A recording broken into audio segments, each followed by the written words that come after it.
Hello, welcome to my channel. My name is Nikki, and today I have a pretty different style video than what I usually do, but I love watching videos of people annotating their books, doing their bullet journals, planning in their planners, and I just felt like, you know what, I want to do this too. So I had the perfect opportunity to finally make my dreams come true when I went on a trip recently, and I actually read the majority of the book that I'm going to annotate, which is The Eye of the World, the first book in the Wheel of Time series. I ended up reading the majority of it on my iPad mini, so now I'm just going back over my notes and the things I liked when I read it and putting them in my physical copy, because honestly, I really like this book, and with how long this book series is, I feel like it's super good to have things that I find important annotated, because if you really think about it, everything's building on itself, and I don't want to be lost in the sauce eventually. So now here we have a special,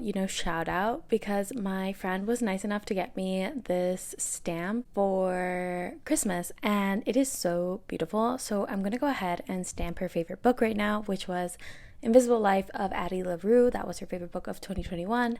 I have promised her I'll read it this year by February, so I wanted to go ahead and inaugurate the stamp with stamping this book as the property of Nikki's library. Here we go. Look how absolutely stunning it looks. It says, "From the library of Nikki Lopez Suarez," which is my full name. I am Hispanic, so we do have two last names. Now it is time to stamp Wheel of Time with my name on it. And honestly, I don't know what happened, but I forgot to mention this book. I'm like 95% sure in my wrap up, which I have no idea why, because I really enjoyed it, which was really surprising to me, because at the beginning it was very slow. But once the plot picks up and the world building is established, it gets so good. I really fell in love with all of the characters that Robert Jordan creates, and I would really recommend this book to anyone that feels that fantasy isn't for them. I think it is a very approachable fantasy.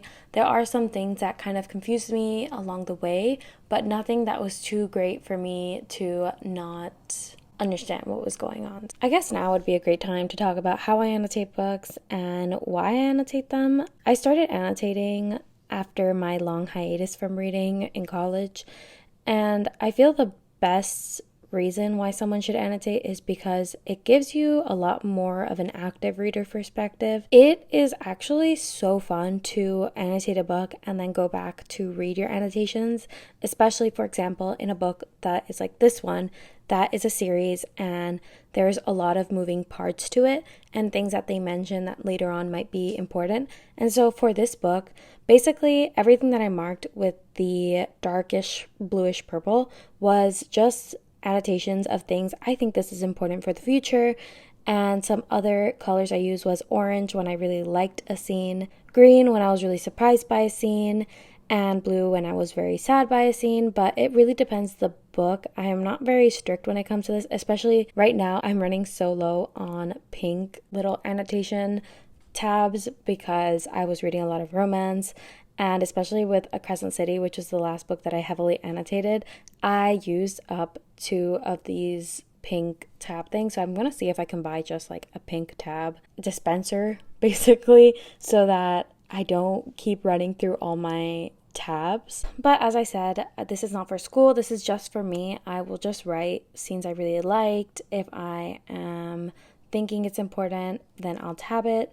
And if I just want to make a comment of like, wow, this is a badass thing, wow, this was romantic, then I'll write that down too. I did want to mention before I just, shut up and do my annotating with like the lo-fi in the background, that I did end up watching the series of Wheel of Time, and I'm on episode 4, if I'm not mistaken. And I'm very conflicted about it. I think that they made a lot of changes, and while I understand that when it comes to a book adaptation to series, you can't always be super faithful to the original series, I did feel like some of them were just gratuitous, like very Game of Thrones-esque, where, for example, where there was no sex involved, they added sex just to add in that sexy factor and, what people like to watch and stuff. I so far don't know whether or not I like it, but I think maybe in a future video I'll give my final thoughts on it. We'll see. Yeah, I just really wanted to mention that, and I wanted to know your thoughts on it. If you've watched the Wheel of Time series,